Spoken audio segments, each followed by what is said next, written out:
What's good? Welcome back to another edition of Talk That Talk podcast. I go by the name of Bacon. I got my co-hosts with me. In the wise words of T.O., it's my quarterback, man. My quarterback, man. Yeah. Derek Carr did do some things, and we definitely gonna talk about the Raiders. And you see Jay finally put on his Raider hat again. He's back in the Raider Nation. But we'll get into the Raiders in just a few. But we got to get into the juicy hot news of the day, man.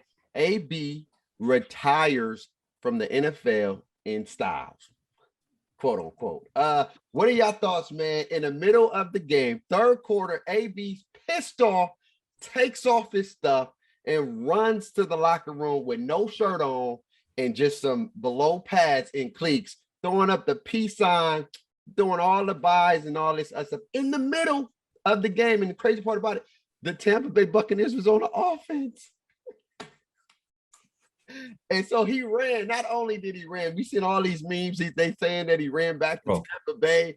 He went back home. He don't come back. He ain't flying with the team. It's a lot of stuff going on, but I want to hear y'all intake or y'all perspective on this whole topic. We already know this is probably the end of AB's football career. I don't think he will ever get back an opportunity to play, especially when you get to play with Tom Brady and that falls through, and that's quote unquote the face of the league right now and the quote unquote best in the world. What are y'all thoughts on AB, man? That man Jay is that a planner? No, man, I'm just jotting down notes for what I want to say while you go. Because I was sitting here thinking about some stuff before the show. I just switched up my angle, man, my aesthetics, man. It was like new year, new doing Jay. It big, dog. Yeah. So this is how I look at it, man.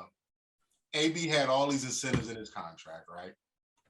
And to me, first and foremost, if you cared about the incentives, you wouldn't have put a fake back card to get yourself in trouble.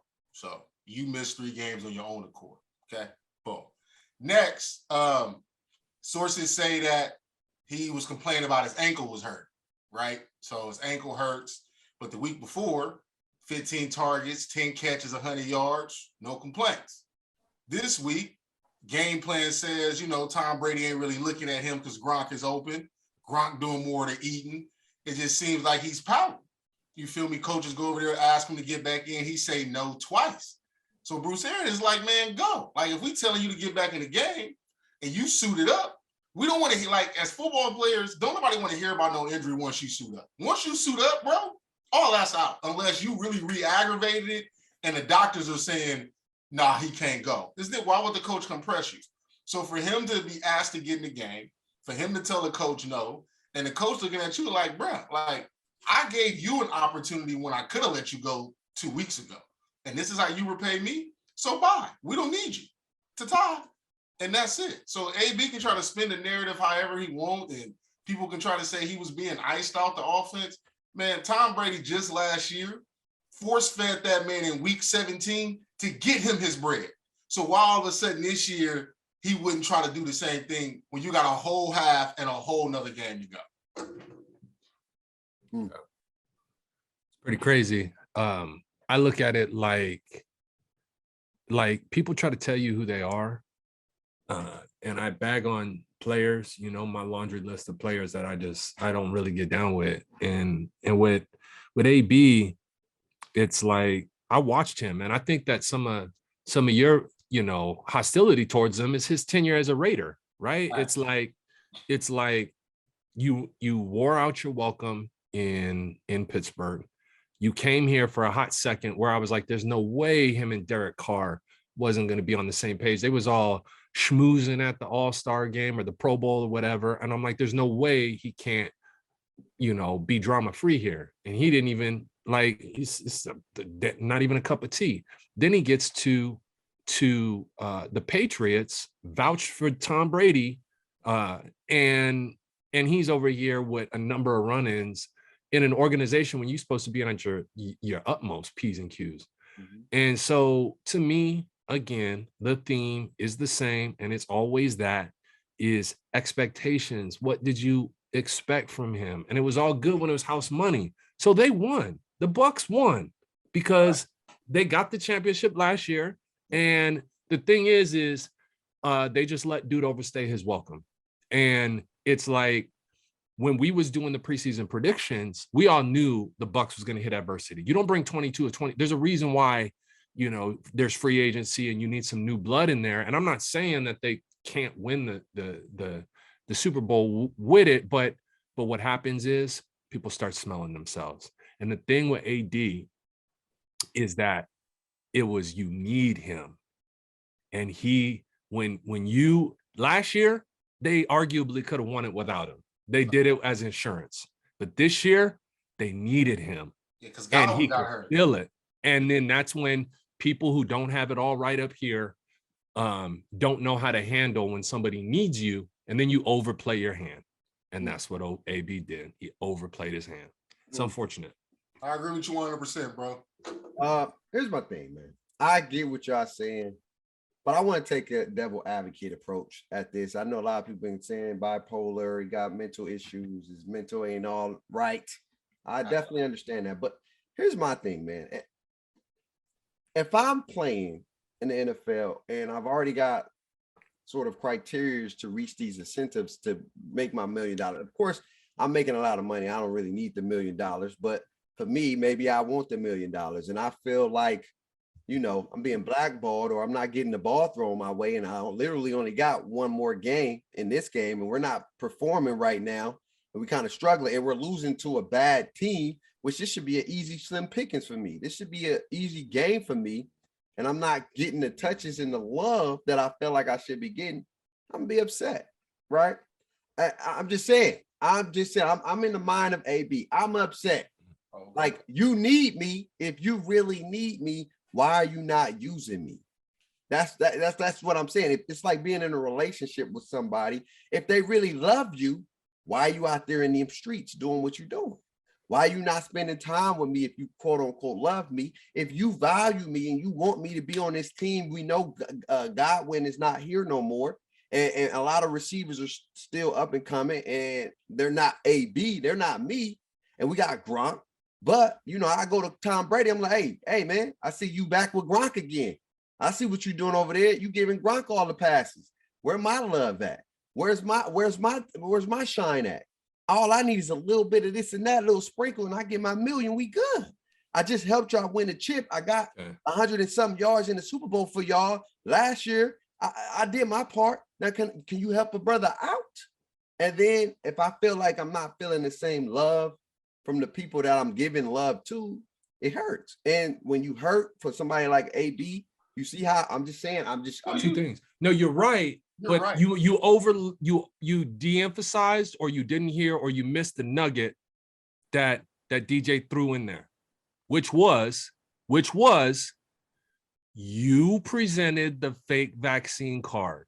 Right. You shorted yourself 3 games to get that bonus that would have got weeks ago.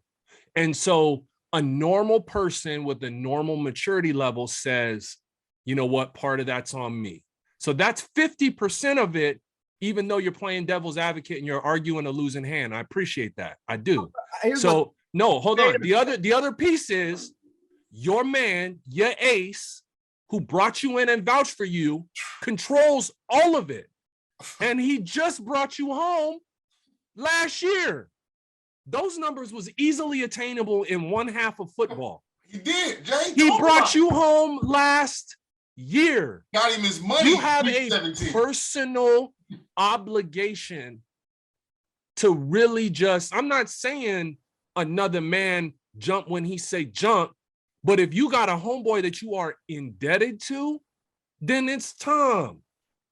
Benjamin Buttons, AKA the GOAT. Like, dog, what are you doing?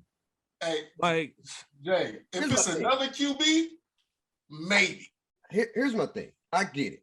I get it. It's easy for us to say these things from the outside looking in. And yes, AB ain't got the cleanest track record. I definitely understand. And when you don't have the cleanest track record, it don't give you a lot of wiggle room to kind of submit a different case in the point of view. Because they're like, well, look at his track record. Look what he's been doing. Back scar, sexual assault, Cussing wife out the issues, GM. abusive, like all kind of stuff going on.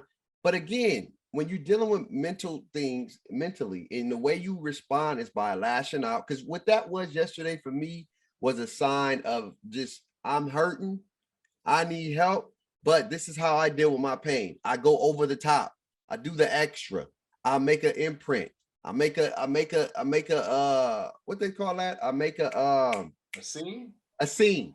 I make a scene on purpose because I know I ain't all the way there. And when you get hurt, even though like you've been trying to thread water and you've been kind of being out of the issue, you know, the media as much, or trying to stay out of trouble, but you know, trouble still finds you. You find ways to make a scene when you want to be like when things are, the light is on you. You're like, well, the light's on me. I might as well go out in style. Yeah, see, and it wasn't the best way to go out. You're enabling somebody who, these are things that you learn in junior high school. And because he's talented and he's a diva, you're sympathizing with them. No, like I get it. I'm not agreeing with AB. Yeah, Baker's being AB. I'm not agreeing with what he did and how he went to go do it. But I'm saying in the mind of AB, AB's like, well, damn, F it then. They don't care about me. Well, I'm leaving in style. I'm gonna leave how I want to leave, and I'm gonna make an imprint on the game. They may think it's negative, but for me, it's a moment in history that is never gonna be forgotten. So here's how I look at it, and this is the other an part. Ignorant, infamous moment that's never gonna be forgotten. Yeah, I mean, but that's how we're looking at it. For him, he could be like, AB could be laughing like, hey man, hey bro, remember that time? I'm telling you, when you and your boys in there, you're gonna be like, hey bro, remember that time your butt was wilding and you just took a shot? Bro, that was crazy. Hopefully he gets older and mature to a point where he's like, all right, I know that I didn't handle that the best way, but it's a funny moment. It's still gonna go down. I don't care. It is funny. Even though it was ignorant, did you not laugh? Oh man. Hey, the internet is undefeated and they are going to town with this one, bro. So, hey, that movie from, was it Half Baked? If you, you're cool. If you, I'm out. No, yeah, it's crazy. I mean, the other half of it is maybe, just maybe, if Bruce Arians don't say you can leave or buy or whatever the case is, he doesn't go into that full tantrum and takes off his gear because he felt like he was cut right there at the beginning. In AB's head, you cut me right there. So what's the point of you being on the sideline? But it's but instead of handling it professionally, like Bake said, he had to make a scene. Oh, I'm gonna go. If I'm going out, I'm going out and stop. So let me. Yeah, but you know what? Let me tell you, personal experience. Before you say that, Jay, let me ask you this: you get fired from your boss, and he tell you, your ass is done. Like, you don't work here no more. You gonna sit there and still do your shit? Yeah. I hear you. But there's also this dynamic, and this is real tried and true, Jay foibles back in the day, where my girl fired me, but she didn't really fire me. And I said, well, shit, if I'm fired, I'm gonna earn this one. And then you go all the way out, and now you go past the point of no return. There was no coming. She might have took me back, but the way that I left, I'm getting my money's worth. Yeah. So I mean, like I said, man, it's the other thing. The other piece of it is he has destroyed any chance of being a first, second, or third ballot Hall of Famer. We can hang that up. China. So not only hang it up, but I draw now. Hear me out. I'm not saying he's gonna be walking around homeless and with no teeth like Delonte West. That's a sad story, and I'm not even trying to pile on, but because that is the low of the low, right? It is. And then you go with I'm sitting here like football players, basketball players, and I'm like Dennis Rodman, OJ Simpson. I am not saying he's going to be a murderer or whatever Dennis Rodman is. I don't know. What I'm getting at, is he has a screw loose, and it is not going to end well for your boy. It is not. And you heard it here.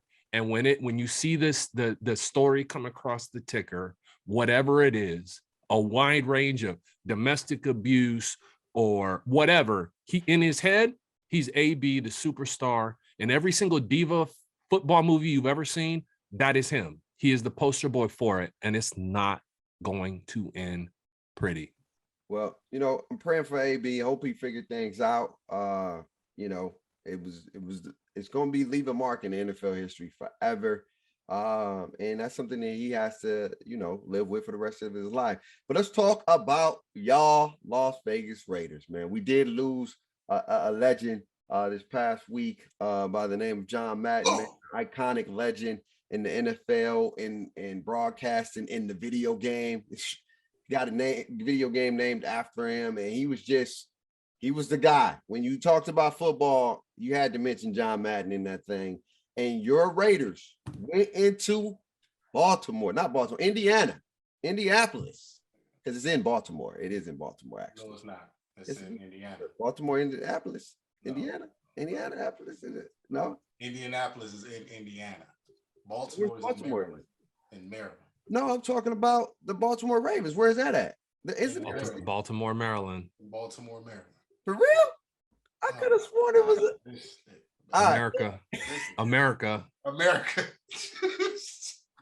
Hey, listen, he got over 1 million Twitch views, and this man has no geographical sense. So all his Baltimore followers that he thought was in Indiana, please say something to him next time y'all live on Twitch, because he is so disrespectful. Hey, Jay, it's clear he didn't watch The Wire. It's clear.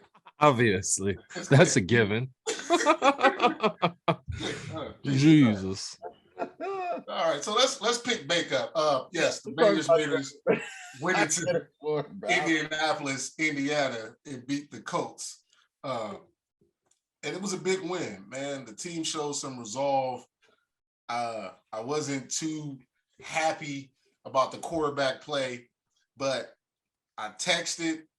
I told because my pops called me, right? So pops called me. He like, hey, if Derek Carr want me to like him at any more, or even a little bit more, he better go down there and lead a game-winning touchdown drive. I said, not a field. I want a touchdown. I said, look, man, this is what Derek Carr does. I said, for some odd reason, he may suck quarters 1 through 3, but get a man the ball with 2 minutes left in the fourth quarter, and he figures it out. I don't know what clicks. I don't get it. I don't care to get it. And if it wasn't for the finger, we'd have had a 6 at the end. But I love the resolve of the team. I love that win. The Raiders pretty much contained Jonathan Taylor, which they had to do. Carson Wentz looked real mediocre. Yeah. You feel me? And it was, like I said, man, it was a good win for the team. And I said it 3 weeks ago, everything the Raiders want was still in front of them. They just had to win. And they 1 game away from being in. So, I mean, it is what it is at this point. Well, I'm not like you can imagine pretty much where I'm at. I said it, playoffs, no excuses. I said, I don't care if the coach is a racist bigot, whatever. I don't care if our wide receiver turns out to be a sunk cost and like our number 1 first round with Ruggs. It doesn't matter. We've already burned through all of our time together. So if he pulls this out, I'm going to back up and I'm just going to kind of ride with him. But the job ain't finished. You remember that scene when Kobe was in the podium? Mm-hmm. Job ain't finished. Job finished. Why you not smiling? Job ain't finished. That's why that's my guy. So that's my guy. And that's what I'm waiting to see. I'm willing to rock with him and talk the extension and do all that. I want to see his composure all the way through. And I like your dad's take. Jay, I want to ask you this question. Say, for example, game goes on and it's a shootout. Carr matching Herbert point for point. Carr does his part, go downfield, lead a game-winning touchdown drive or a field goal, take the lead. Yep. And the defense gives it up. What is going to be your? No, I am fair, man. I am fair to a fault. I know this world ain't fair, and I know, but when I look at the game and I dissect it, because I'll tell you this: had he not come back from that pick that he threw, oh yeah, I'd have been. What was that? Like I was out. I was ready to stick a fork in your boy. get him out of here. But he fought. It wasn't all she wrote. He came back from it. And like I said, I'm the fan, like, and I'm appreciative and I'm loyal and I'll never roll with nobody else. As much as I love Lamar, like it's Raiders first, Lamar second. But if DC can carry us to the playoffs and it's not directly on him folding, then I'm good with that. Let's talk a contract extension. I know 35 plus, but contract extension to me is keep his money where it's at. Exactly. I would say, and then to answer your question, it is a place in Baltimore, Indiana. It is legit. It's legit. It ain't coming off the cheeks. Pause. You wasn't using. I know. I heard of a city. It didn't save you, bro. No, didn't save you. Anyway, it did save me, bro. He was gonna look that up to make sure he wasn't wrong. Because I know I wasn't tripping. I know there was a city in Indiana that by the name of Baltimore. Anyway, getting on to the Colts, man. I think that game was the Colts game to lose, and they played horrible. Carson Wentz coming off of the COVID protocol, he just didn't look the same. He missed a lot of easy throws. He made a lot of mistakes in yesterday's game. And the Raiders got lucky. I'm gonna be honest. Y'all got the luck of the man above on y'all side, because with some of those interceptions, they could have drove and finished. But I want to give credit to y'all defense. When your defense needs to make a stop, y'all did. But the coach did help aid some of that defense by calling some of the most dumbest conservative plays. Instead of putting the game away, they gave y'all life. And then, you know, Carr went over there and got the game-winning drive that's the thing, is when Carr is playing up against another competent playoff QB, that's going to be the real measuring stick, because did Wentz give it to him or did Carr take it? And again, we got the job done, so I'm not mad at it. But like I said, I want to see that convincing win. And to be honest with you, it's right there. It's almost the litmus test next week is a quarterback that is supposed to be young and upcoming and trying to take your spot as the best, you know, QB in the division, trying to overtake Mahomes. So this litmus test right here, winner gets in. I love it. This is perfect. This is it, man. I mean, all season, this is what I wanted. I feel like this is gonna tell me everything I need to know about my team. This is it. Are we gonna be the team like the Cowboys in situations where they've had this opportunity, and we've seen the Cowboys get ran in these type of situations? You feel me? And it's just like, can we answer the bell? You know, can we have that? Can we finally have a complete game where all three phases of the game are clicking and playing at a high level, man? Like I said, I was at that Charger Raider game. And you look at that first half, like, who is this? And then the second half is like, oh, okay, there's the Raiders that we saw the first 3 weeks of the season. And so the Chargers are a beatable team. This is not this is a 50-50 game. This is a push. Where are they playing at? Vegas. They in Vegas. It's a home game. Home game. So I'll tell you that. We in the Death Star, last game of the season, everything on the line. We're going to see where Jay picks, though, because we'll get into picks in a little bit, but we're going to see. I know where Reason's going regardless, but I want to see if, you know what? No, this one's worth more than a Roof Chris point. This one's worth more than a Roof Chris point. So, I mean, put it this way. I already tell you, I'm going Raiders over. I'm tempted. I didn't second guess myself, and I didn't put too much thought until you said it. And I'm like, you know what? This one's Raiders over. And I'll tell you, Hunter Renfrow will be on the fantasy squad next season too. I would hold off, Jay, just because when Waller comes back, it makes it tough. Man, I've had my fill. I spent my first round pick on Waller, and anyway, I can't do that. Speaking of some troubles, man, like Reason talked about Dallas. Is it time to panic? Because Dallas, I don't know what it is. And that's my fault. Every time I believe in Dallas, they let me down. If you ever know, because you go off of last week's news, that's why. No, even with the Redskins, I was like, look, I think it's going to be a dogfight. I mean, the Washington football team. Even with the Washington football team, I picked them to beat them. I thought it was going to be a juggernaut, and then they score damn near with ease, and then they come and play against a competitive team, and they can't move the ball. Dak looks like Dak all over again, the struggling quarterback that can't seem to figure it out. And the defense, I don't understand.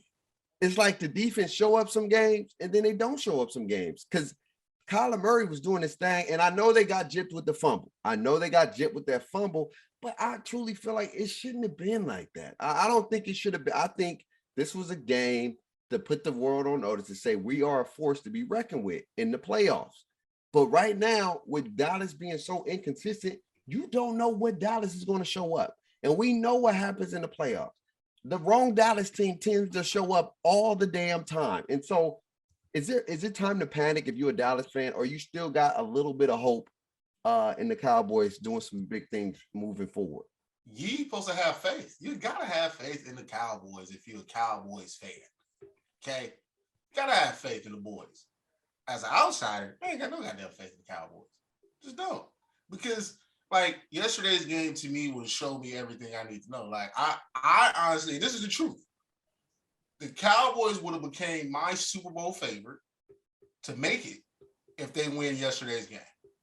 Just because when I look at the Bucks, them losing AB is going to be big. Like, I mean, that I have to lower my expectation of the Bucks, because them losing AB and just having Mike Evans, that's going to be big, bro. That's just kind of how I look at it. And so the Cowboys had everything there to do that. The Cardinals been real. They haven't been playing well. Yesterday, the Cardinals still didn't play well. The Cowboys just wasn't that good. And I'm gonna do a J move right here, because I seen a stat this morning that said Dak got paid $75 million this year, Jay. You beat me to it, bro. Go ahead. And his O-line got paid $30 million. Yeah. And the O-line seems to be the problem. Yeah. So how can you fix something? And as Jay would say, when your quarterback is taking up 65% of your cap. So they're going to have some real issues, because that run game don't look like the run game. And if you notice, Dak is only good when the run game is good, because when he got to go win it with his arm, he's good for those empty calories. He'll put up a 400-yard game trying to play catch up. Because they down 30-3. And the defense didn't change it up, and they're playing loose, and all of it. So let me say, I've rode a couple of wins, because the regular season is the regular season, and I don't want to pound on Dak. I'm more even keel with Dak, because he showed me some composure and some resolve this year as a whole, but it's still I look for special qualities, and there's a list of about 5 to 7 quarterbacks, and the new ones on that list for me are Herbert and Joe Burrow, which is another side conversation we'll get into. But Derek Carr, Dak Prescott, like, these are good guys when everything else is right. When you're stealing on rookie draft deals, when the defense is dominating, and you have transcendent talents, whether it's at running back or wherever, and they are more than capable. But when you give somebody like Dak too much money, and you are not hitting on the draft picks, or you just misallocated them, like the O-line, he's not transcendent enough to overcome it. And then the second piece, where he's probably 20% overpaid, the second piece is the coaching. I'm not sold on their leadership. Between McCarthy and the young boy that they touted, Kellen Moore. Yeah, I'm not sold on them either. So do I expect them to win big?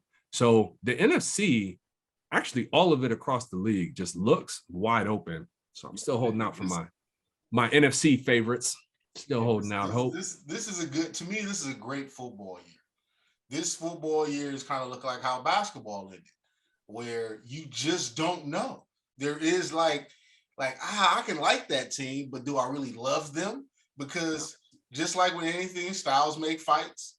Matchups is going to be very important when it comes down to it.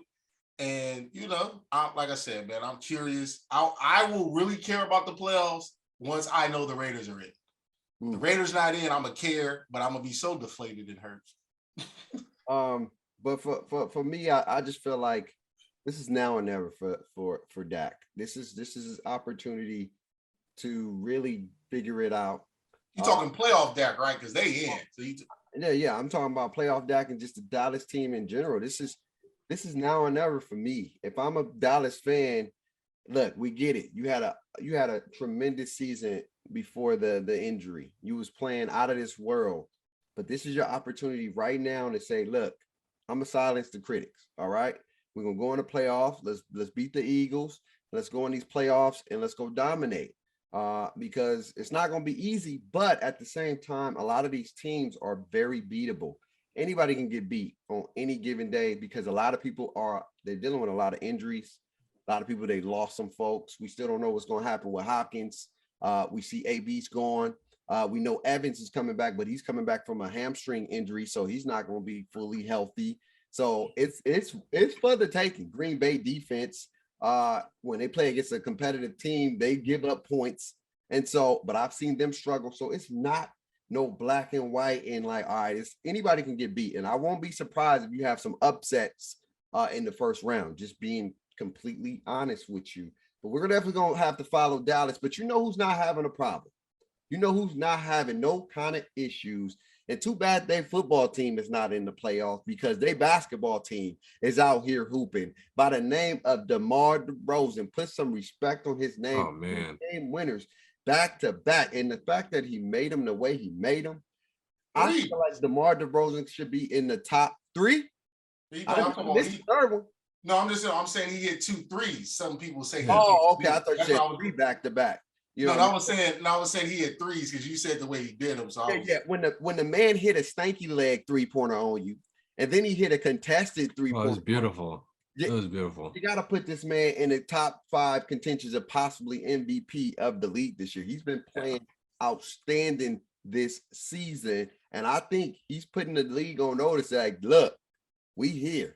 Chicago is here to stay. What do y'all talking about DeMar DeRozan? Bro. So like the only thing that really stands out to me, well, there's 2 things maybe. I would say one is the when he left Toronto and he was bitter beer-faced because him and Kyle Lowry was best friends, like he didn't understand what he was going into. And there's a thing about the culture and that what the Warriors are trying to do to emulate, 15 years of success with the Spurs. Greg Popovich had an effect on him, watching him learn how to dominate the ball, but not overdo it like some other players out there. His playmaking, like with no off the dribble 3, like dominating that, like that's just is beautiful. I thought he was overpaid. I'm gonna take that egg on my face with that one. And then the other thing, which you brought up not too long ago, reasons, was the fact that DeMar was in talks with Lamar, with LBJ, and I don't know what the logistics of that deal were gonna look like, but DeMar said he thought he was going to LA. He thought it was a done deal. Yeah, and it's like the opportunity cost and that fork in the road, that butterfly effect. It's just like, damn, I don't want to pile on right now, but that's what I thought about when I saw those 2 threes back to back. I'm like, damn, that would look better than Russ right now. Like I said, before Russ was thought of, right? Because in my head, I didn't really think the Lakers going after Russ was something, because it was just Buddy Hield, right? So that's what I heard. Then you watch the club Shay with DeMar, and I'm like, But then you get all the haters that are saying like, no, DeMar can't fit. LeBron needs spacing. He can't shoot. DeMar can't shoot threes. But I'm just like, he's a walking bucket. Like, the man is a bucket. And so to see him go to Chicago, and I look at how that team has unfolded with him, Zoe, and Levine, and Vucevic, I thought it was going to be hurt because they lost a young boy Williams. Because I'm like, damn, they had that young dude at the 4-2. And for him to be doing what he's doing, and him and Levine to both be averaging over 26 a game, think 5 rebounds, 4 assists. Their numbers are identical, and the way they both balling, it just shows, man, that DeMar has just kind of been an underappreciated player. You know, being in Toronto, those teams being good, but then again, you losing to LeBron James, and then getting to San Antonio and just not really having the quote unquote help around you. And he's back with a good team. And this is just who he is, man. He's always been good. And I'm just glad that he's really starting, people are starting to give him the respect that he redeserves, because he was getting that respect and then it fell off. And now he's re-getting what he deserves. And, I'm just happy for him, man. He's an LA kid, Compton kid, so I'm always happy for him. I think it's good to see DeMar balling. I think the DeMar is the closest thing to Kobe in regards to game style, gameplay, like the way he plays the game, the mid-range. He's not Kobe Bryant. Don't take that out of context. But I'm saying he's one of those last Mohicans that plays from the mid-range and out, right? Where one of my biggest gripes with DeMar always used to be is that he used to make the game difficult for himself. And when he take tough twos, like when you don't have to take tough twos and you take difficult shots, but now he has a great nucleus, he has a great team behind him, and they believe in one another, and they're playing great basketball. And the Bulls are in second place. They are a first. No, they're in first. Well, when I saw the record, it was in second place. Yeah, they are in first now. Well, it's good to see them doing what they're doing, and I think the East is going to be a great sign now, because you got some competitive teams in there now. You got the Milwaukee Bucks, you got Chicago, you have the Brooklyn Nets. I'm not going to give up on the Sixers just yet, because you got Joel Embiid, who can dominate any team whenever you feel like it. And Tyrone Maxey is looking really, really good. I like Maxey, I do. And then you have who else is in the East that can be a contention? You got the surprise in the Cleveland Cavaliers. The Cavaliers, another sleep. I still don't think they would be in a 7-game series. I don't know, but it's good to see them doing good again, right? But at the end of the day, DeMar, keep hooping. I know he's going to be in the top MVP contentions. I think right now the top 3 players, in my opinion, is Kevin Durant, Steph Curry, and DeMar right now. I know LeBron is playing out of this world, but they ain't winning enough. So exactly, he's not winning enough. But LeBron is playing out of this world, and to be 37 years old and still hooping like he's hooping. To move from DeMar, see, I have a problem, right? And this issue happens with Vogel at times. So Lakers are up big against, who did they play before Minnesota? They was playing against they was playing somebody on New Year's Eve. They was up big, right? Up 20 or something. And LeBron James is back in the game in the fourth quarter when we up 20. And I got a serious issue with that. It was New Year's Eve. Whatever game was on New Year's Eve. Yeah. In Portland. And I got a serious issue with that, Jay. Like, there's no reason for you. Like, we can't afford for you to get hurt. And we know how silly injuries happen. And again, you play the game, you don't play to get hurt, but you got that game in hand. If these bums can't close this out, then that's just on them. LeBron James don't need to be back in the game. He don't need to be out here, playing meaningless minutes, because the game didn't even change tides when he was in the game. It wasn't like he pushed the lead to 40. It was still 15 to 20 points. And so that kind of stuff bothers me, because Vogel does this more too often, especially with LeBron. He'll let him play to the last 4 or 5 minutes when the game is in hand. And that, to me, that's what do you think the dynamic is, though? Because to me, I get tired of saying Vogel's a yes man, but especially with LeBron's minutes and a situation like that, I'm more like it's a negotiation between the two. And LeBron, being the OG, mastering the pace of the game, he has mastered the pace of the game, how to get points, how to coast when he can get away with it, and he's real good about pressing the nitro button when he needs to. But what I'm getting at here is, if they're up 20 and he's still in the game, I got to imagine that LeBron is 50% of the decision to go out, at least 50. Right. So, like, who are you putting that on? Well, I'm looking at them both. I'm gonna go both, because there's no reason. Okay. I'm gonna let you go, babe. That's fair. I'm gonna go both, because here's my thing. they put him back in the game because Portland started to make a little run. A little bit. Well, They made a little bit of run, and they was like, damn, get back in the game. And that's not a good look as the Lakers, but they was able to close it out last night, even though Russ, bro, he's going to have a compliment. And he had like 9 turnovers, dude. He's going to have a compliment. It's not even the turnovers, though, because it's like playing a rec. There's going to be some games where you have some bad games, but it's the type of turnovers that you're making. It's the bloopers that just looks like, bro, really? Where's your head at, bro? Where's your head at? Where's your mental at? And he has about 2 or 3 of those a game. And I don't want to put too much time on the Lakers right now because I want to talk about this man that's coming back on Wednesday. It's Jay's best friend. It's the one he comes at all the time, talk about his integrity and how he's by himself and egotistic. And it's all about Kyrie Irving. Season debut. Huh? Uncle Drew. Season debut this Wednesday. Jay, are you excited? We go with a hot take first.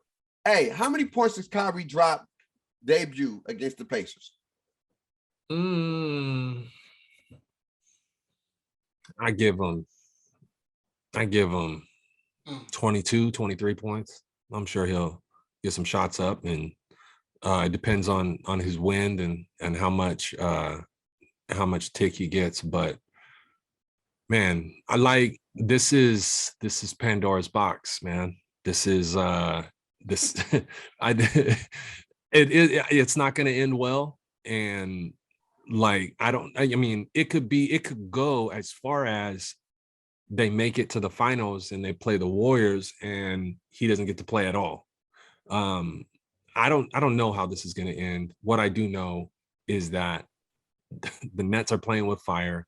They're guaranteed to get burned, even if it helps in the short term. And I'm sure it's going to help them, COVID and everything, but it's not going to end well. And it's setting a bad precedent. Are there any arenas in New Jersey that they with? No, just the Knicks. And that's what I'm saying. Like, is there anything nearby to where the Nets just say, forget it, we're going to play our home games somewhere else? No, oh, I see what you're saying. The old arena before when they were the New Jersey Nets. Yeah, I think that arena got blown up. So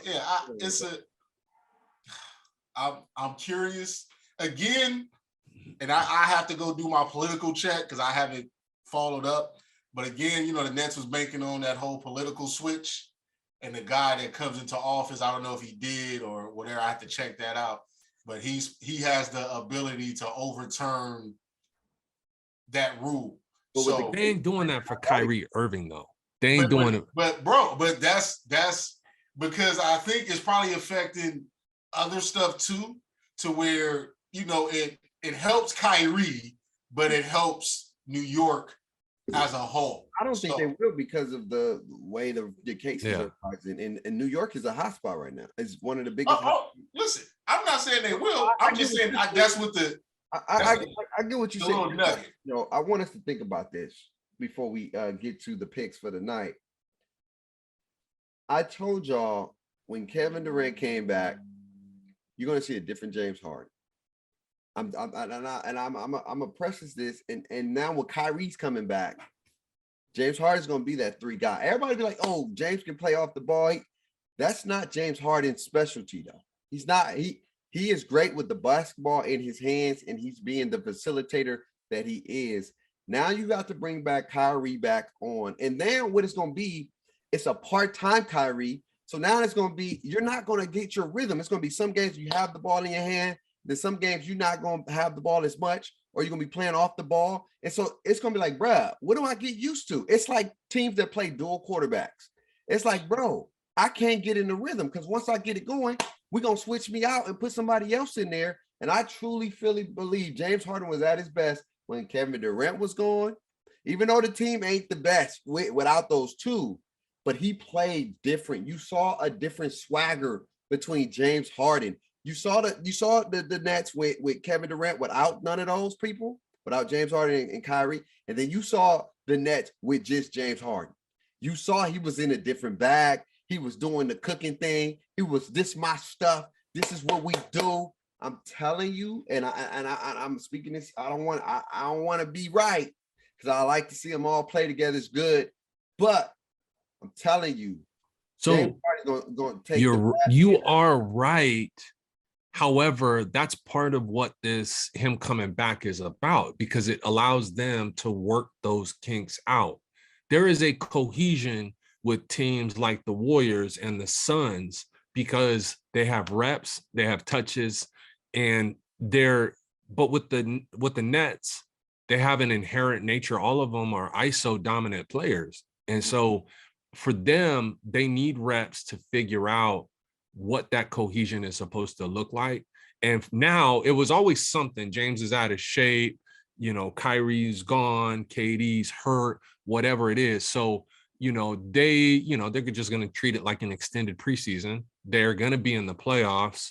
And so, they're just going to look at these away games as kind of practice, tuning up. And here's what I will say. If I don't put it out of the realm of possibility that Kyrie ends up getting the vaccine around the playoffs. Like it's going to get to a high leverage moment.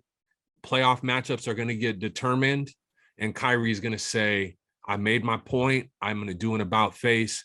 Give me the shot. I think, to be honest, I think that might have been his disposition since the get-go. And I just have a funny feeling that that's what he's going to do. But well, you better make sure you get the shot on the day off, because having a sore arm ain't gonna be good. Your non-shooting arm. Exactly. Yeah. So you got to make sure you go get that shot. Then you figure out how many days. Is he gonna go get the Johnson & Johnson where you just got one? He gonna get the Pfizer, the Moderna. Yeah. You feel me? It's a lot of different brands. That figure things out, man. But it's good to see back in the league. Let's get to these picks. Let's get to the pick tonight. This is probably by far a challenging pick because one team's playing for the playoffs and the other team's not playing for the playoffs, but are they going to be spoilers? That's what this pick is about. It's the Cleveland Browns versus the Pittsburgh Steelers. The Pittsburgh Steelers ain't even favored to win this game, and they're in Pittsburgh, which is already not a good look. They have a 42% chance of winning this game. When you look at ESPN and the probability between the Cleveland Browns, and we got the spread being 42, right? 43. 43. And is Baker playing tonight? Yes. Yeah, Browns under. That's what I was saying. Dang, bro, let me go. Let me go. God dang, man, I'm first. Okay, I am first for a reason. I am number one, and this game is a crucial game for me. I'm mad that I didn't get that Cowboys game because I mean, not the Cowboys, but the Packer game. I was so upset about that because I was like, bro, come on. Zero. I was so mad at Reese. I said this 0 below. Ain't nobody gonna score. Man, they out here putting up 40 points on these boys. Was anybody in the first half? It looked good. It looked real good. Then the second half, it is what it is. Warmed up or something. I'm gonna play spoilers, and I think the Browns are going to beat the Steelers in under. This is big. If I lose, Bate goes up 2. Jay goes up 1. If I win, then I'm tied, and Jay's down again. If I go with everybody, then nothing bad happens. Last week, man. Yeah, all the scenarios play out. Well, me and Jay said it all weekend. Scared money don't make no money. Mm-hmm. So I'm not gonna play I'm gonna play the numbers. I'm gonna go Steelers over. Steelers over. I like that. That's good. That's real good. And I don't want to tie. I'm gonna change it up too. I want it to be interesting. I'm going Browns over. That's what I'm gonna go with. So we all got different. So regardless, either we're going in the last week tied, or I'm going up too, baby. All right. Let's go. But anyway, man, y'all let us know in the comments below how y'all feel about AB, how y'all feel about DeMar DeRozan out here hooping. What's y'all thoughts on these playoffs? We got our last picks coming in on Thursday. be on the lookout for that because this is the championship weekend right here, man. We can either be all tied or your boy Bacon's up 2. And I love the sound of that because up 2, that means I gotta lose 3 out of those whatever 4 or 5 games we end up picking. And if I play, I can play it safe, but we'll figure it out coming in next week. Always remember to stay blessed, take care of yourself, mask up, be vaccinated if you want to or you're not. It's up to you, but still wear your mask and take care of yourself. And always remember to talk that talk. We see y'all next week or Thursday. I'm tripping. Peace.